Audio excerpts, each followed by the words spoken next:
Punto por punto.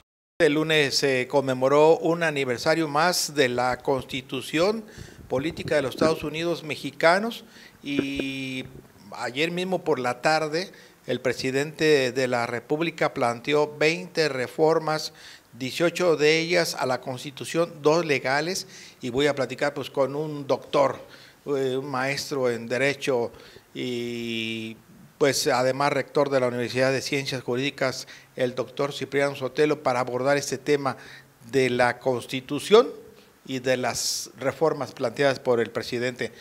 ¿Cómo está, maestro? Javier, Gusto en saludarle. Gracias por recibirnos aquí en la sede de la universidad. Es un honor, mi querido Javier, siempre es grato saludar a los amigos.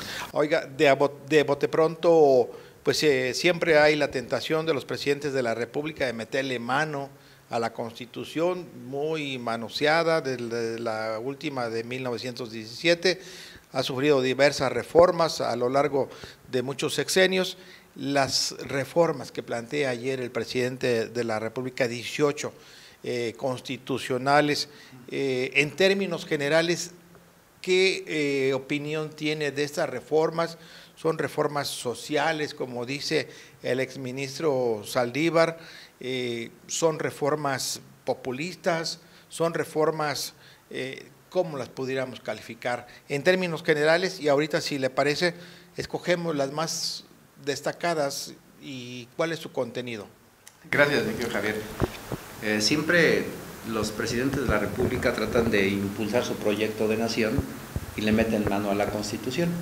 Lejos de ceñir sus proyectos a lo que ya dice la Constitución, la modifican para que exista viabilidad.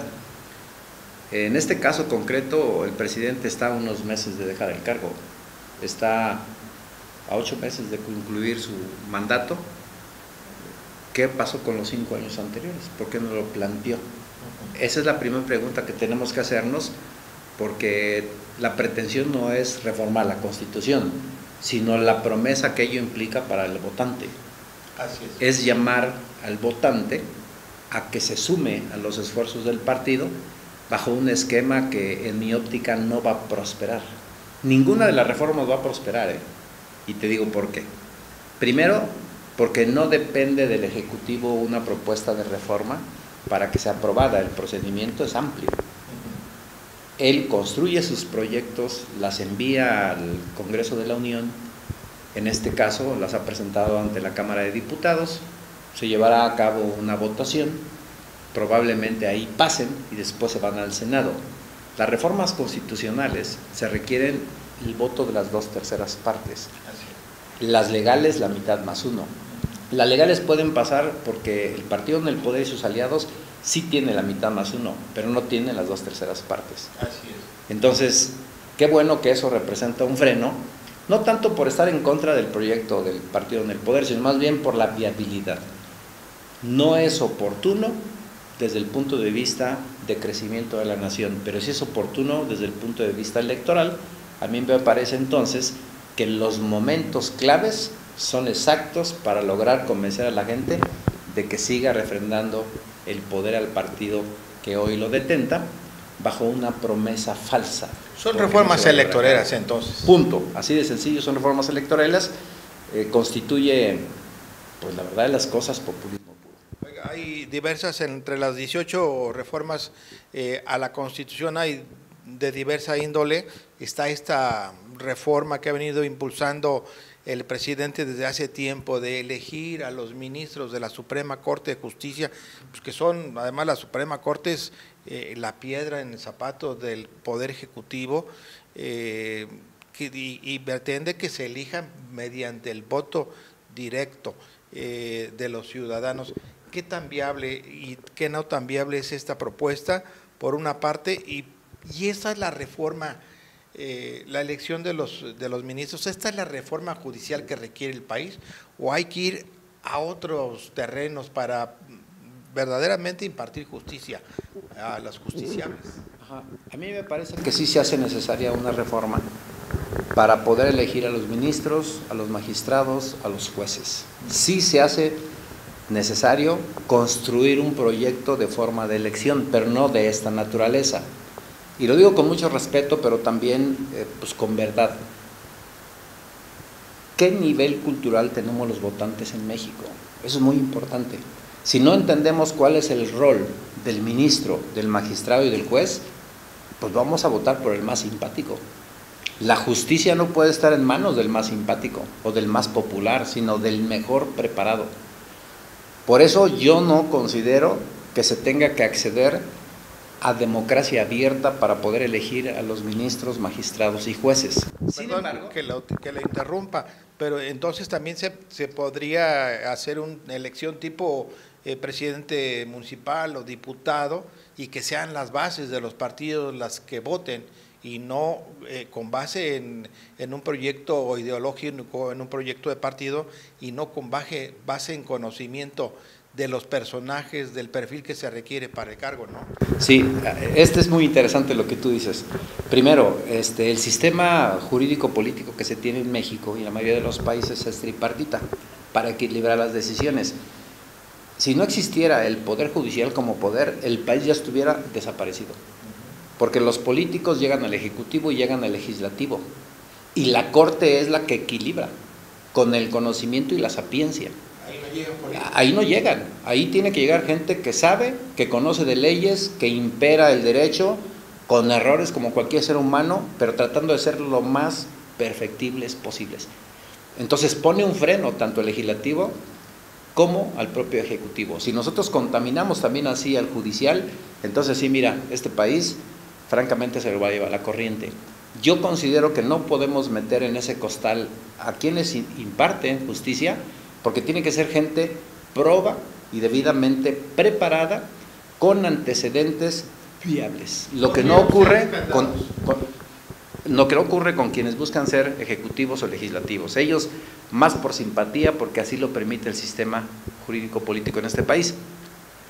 No me parece también adecuado que el presidente de la República proponga una terna para designar ministros. Ya lleva tendencia. Y que tampoco los magistrados se elijan internamente por los ministros, como ahora el Consejo de la Judicatura, ni los jueces por compadrazgos, como hoy se hace. Como hoy se hace. Claro. Entonces, abramos ese proyecto y que se cree un mecanismo donde aquellos que de una u otra manera vamos al Poder Judicial a solicitar algún servicio, que sabemos de qué patita cojean, por decirlo coloquialmente, tengamos la posibilidad de participar con evaluaciones abiertas y públicas, que llegue el que mejor preparado está. Hoy el Congreso de Morelos, por ejemplo, elige a los más magistrados, y se dice, pero parece que es verdad, que con dinero y no tanto por capacidades. Entonces, ¿qué estamos haciendo de nuestra justicia? ¿El presidente quiere hacer lo mismo eso con la Corte? Pues entonces este país tiende a desaparecer. Habría que ser muy respetuosos del imperio de la ley, porque la ley nos permite todavía tener límites a la invasión de derechos de terceros. Si contaminamos a la Corte, yo creo que este país iría peor, de mal en peor. Bueno, esa es una de las reformas que se plantean. A mí me parece, por la importancia, que otra de las reformas que planteó el presidente es esta de las pensiones, que los trabajadores se vayan con el 100% pensionados con lo que ganaban. Y bueno, ya hay críticas desde luego, y desde luego posiciones a favor, como la del ministro Saldívar que escuchamos hoy por la mañana, pero también críticas del PAN y del PRI a esta propuesta, porque dicen es una propuesta inviable, populista y engañosa. Coincido, no por estar en contra del partido en el poder, al contrario, yo creo que todo lo que abone tiene que ser apoyado. Sin embargo, mira, te explico que en pensiones para adultos mayores y para jóvenes que no hacen nada en su casa, que son ninis, hoy el Estado se está gastando 2 billones de pesos mensuales, 2 billones. Con esta propuesta, para que se puedan pensionar con el 100% de su salario, se requerirían 450 mil millones de pesos adicionales.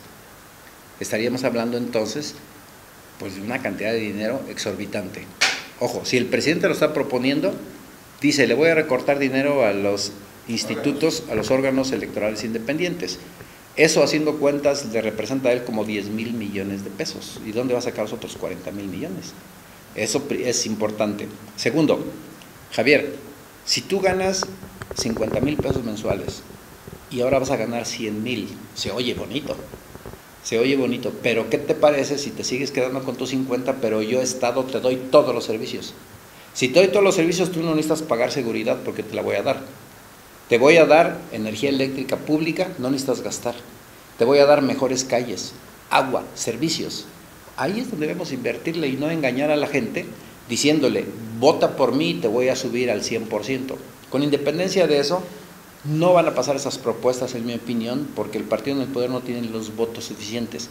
Pero como dijimos al principio de esta charla, ahorita es el momento porque las votaciones están a la vuelta de la esquina. Entonces la gente tiene que abrir un poquito el cerebro, de ponerse, hacer el análisis correspondiente y determinar qué sí y qué no. Ya no podemos dejarnos engañar. México tiene que crecer, tiene que buscar horizontes que nos dejen la posibilidad de crecimiento real y verdadero para nosotros y las generaciones que vienen. Los órganos autónomos y algunas dependencias descentralizadas del gobierno también le han sido incómodas a este sexenio, a este presidente, y hoy pretende eliminar al Instituto de Transparencia, algunos otros órganos, acotar sus funciones. ¿Hasta dónde se puede avanzar o se puede crecer sin órganos autónomos? Es decir, si es factible la desaparición de esos órganos y que se respeten los temas que cada uno de ellos, regulación de energía, transparencia de información, datos personales. ¿Es posible desaparecer nada más así de un plumazo cuánto han costado muchos años la construcción de estos órganos? Bueno, la pretensión del gobierno del poder, ahí está, ya lo ha solicitado. No es tanto por el ahorro que se aduce, más bien es evitar contrapesos. Los gobiernos populistas son autoritarios, no lo digo yo, ahí está la historia. Volteemos a ver a Cuba, volteemos a ver a Venezuela, hoy lo que está pasando en Colombia, lo que está pasando en Chile. Todos los gobiernos populistas llegan e imponen, no democratizan ese tipo de situaciones. Y la gente, cuando no quiere entender o no abre su mente y no se pone a pensar en las generaciones que vienen atrás, pues suele coincidir. Yo creo que están muy claros los niveles de vida en esos países y los demás que no piensan de esa manera. Se vale discrepar, se vale discrepar en un país democrático, México es, así que está en nuestras manos el poder determinar con qué tipo de gobierno queremos regirnos. Justamente para ahí iba, doctor, para terminar. En 2018 decíamos el país está por decidir entre un proyecto de nación encabezado por Morena y sus partidos aliados y otro por el PAN, PRI, los partidos de oposición. Hoy viene el próximo 2 de junio que se ha llamado la elección más grande de la historia. ¿Qué está en juego en México este próximo 2 de junio? La estabilidad, sin duda, la estabilidad de nuestro país, de las instituciones. México ya tiene buen rato, yo creo que por lo menos los últimos 4 sexenios, donde hemos ido en picada. En este sexenio no es la excepción, vamos en picada de manera más vertical. ¿Qué es lo que ha ocurrido? Pues no hemos encontrado un candidato que esté buscando un cargo de elección donde demuestre el amor por México y la preparación. Con esto estoy diciendo que no garantiza ni el Frente y no garantiza ni el partido en el poder, mucho menos los otros terceros que solamente son lacayos del partido en el poder, los del Partido Naranja. ¿Qué es lo que se debe hacer? Yo creo que analizar por el menos peor. Y esa decisión pues la gente la debe tomar. ¿Quién es el menos peor? Ya 6 años probamos de lo que ha sido este gobierno, cuál es su política interna y externa. Hay muchas cosas que se pueden decir, la gente que lo valore, que lo analice, porque pues no estamos haciendo campaña para nadie, pero sí pensar en nuestras familias, eso es fundamental. Doctor, muchas gracias como siempre por sus opiniones, sus comentarios en este tema, sobre todo importante de la propuesta de estas reformas que presentó el presidente de la República este lunes. Muchas gracias.